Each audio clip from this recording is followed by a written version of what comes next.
5,000 delegates and over 300 exhibitors, Invest Karnataka 2016 was the Karnataka government's first such global business summit to showcase what the state has to offer to foreign and domestic investors alike. Hello and welcome. I'm Kritika Saxena. Over the next 30 minutes, we will get you a capsule of what Invest Karnataka 2016 was all about. Before we kick things off, let's listen in to what the Chief Minister of Karnataka had to say and his pitch to investors and the central government.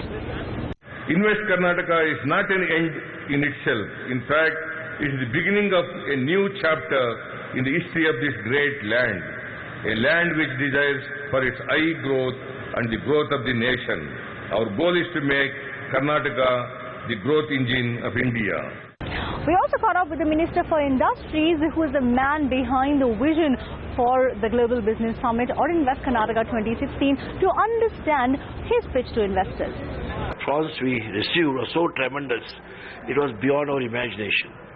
It shows the strength of Karnataka. Karnataka can offer many things. The most important is the human capital, the excellent skilled labor, the excellent weather, the excellent law and order, the stable government under the leadership of Mr. Siddaramaiah ji.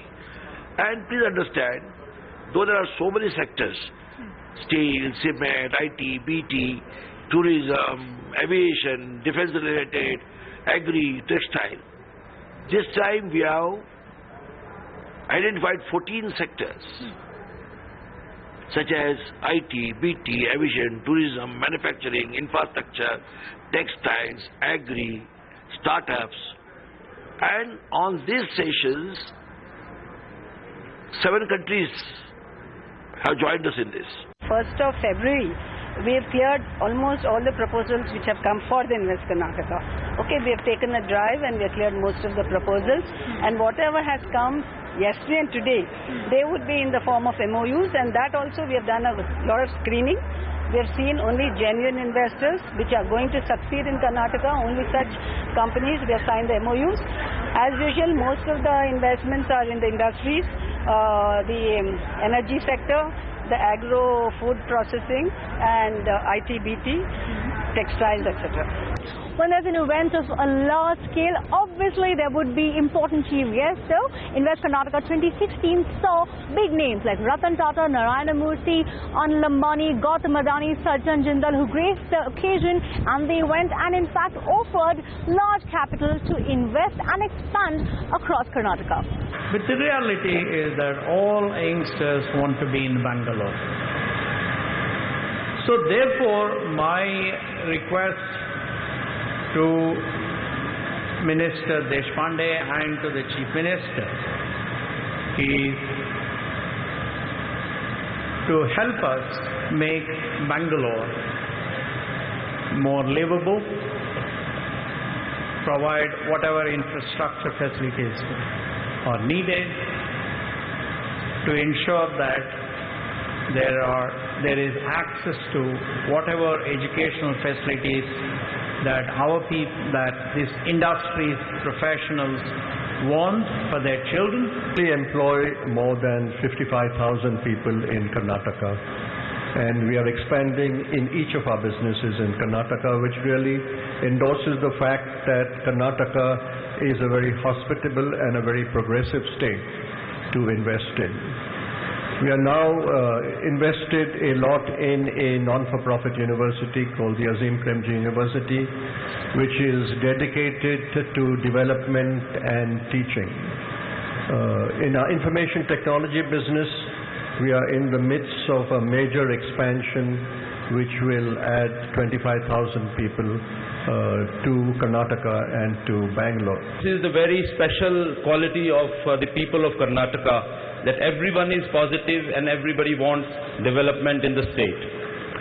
I remember way back in 1968 when my uncle Dr. S.R. Jindal, he came here from Haryana to set up industry in the state of Karnataka. He used to tell us when we were very young that the best state in the country is Karnataka, and when I came here in 95, I realized myself that what a great state this is, and that is why we have invested already over 60,000 crore rupees in the state of Karnataka. Our growth here has been exponential. Up until now, our investments in Karnataka exceed rupees 13,000 crores, some of which have fruition only in the last 2 years. Let me briefly mention these. At our world-class cement plant in Malkere, we have recently commissioned a 4 million ton clinker capacity with a 3 million ton capacity of cement at an investment of rupees 2,500 crores. In the cement business alone, up until now, our capex has been close to 5,000 crores in the state. In our globally benchmarkable viscose staple fiber plant at Harihar, we have just commissioned a global expansion. We have a substantial business footprint across the state of Karnataka. We have invested nearly 5,000 crores in the state across a wide array of sectors, from telecom to energy to entertainment to financial services, and now the defense sector, and created over 5,000 jobs. The future of India will depend on the future of investments and the coordination of business and high technology, because it's a moving target. There are changes taking place all the time. So this is a place of opportunity, and I urge my fellow businessmen all over the world to consider Karnataka as a place to invest when they're looking at India. And speaking of big names, CNBC TV 18 exclusively caught up with the JSW Group's chairman Sajal Jiddal, Gautam Adani, as well as TVS Motors chairman. Listen in. Karnataka, we faced a lot of hurdles in the middle because of the ban in the iron ore mining, and there were a lot of things which were not going right in the middle, and the Supreme Court had to step in to fix it. And today everything has been put in order, and now the new MMDR bill has already been passed by the government, central government, exactly, which brings in a lot of transparency in the system. I've been very vocal about it for the last 15 years that we must bring in bills to make mining laws transparent, and it should not be discretionary, and now that's happened. So this is only going to help us in the future for expanding it further. Okay, so I have to ask you about Lafarge. It's been an important investment that you've been looking at. You've been rapidly acquiring various assets. Are you still confident that, irrespective of the hurdles now in the deal, will you see it through, and are you confident that you'll be able to absorb the company? Well, we are looking to expand our cement business, and we are looking to consolidate this industry. But we are a very small player as of today, as we speak today, in the cement business. Lafarge is also on our radar, and we are looking at Lafarge acquisition as one of the possibilities. There are many other such options in front of us.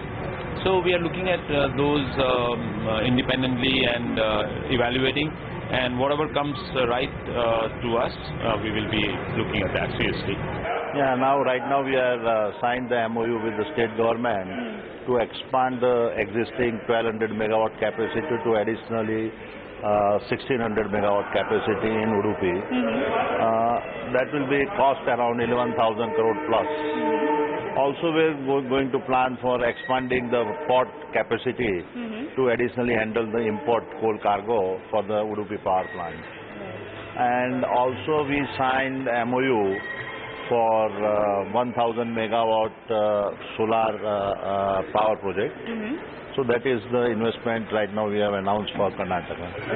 So going forward, because last time you did acquire, last year in April you acquired, how is it panning out in terms of the performance and also in terms of the revenues? Can you just talk about the revenues post acquiring the company?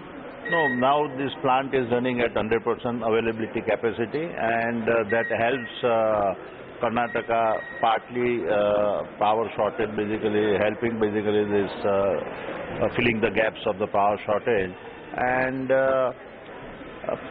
that's why actually now we are more encouraged basically for expansions. So what's the update on the Australian mines that you have acquired? What's the status of that? Now Australian mine also today basically we got the approval, environmental approval. Now one approval is pending, and we are hopeful that basically next 2 months that project will be gone. The last question to you, what's the outlook for Adani Group for 2016-2017? Not 2016-2017, but 2020 outlook, and that is a very stated our position that port capacity will handle more than 200 million tons, and power generation thermal capacity by 20,000 megawatt, and coal trading as well as coal mining through our MDO forms. That also we are planning for more than 200 million tons. So we're doubling capacity over the next 3 years in Karnataka. Okay, so what is the kind of investment that you're committing, or how much would you need to invest over 3 years to be able to expand this? I think about 350 crores. So lots of action and lots of excitement at Invest Karnataka 2016. But with that, we'll take a short break. Stay tuned. The excitement will continue on the other side.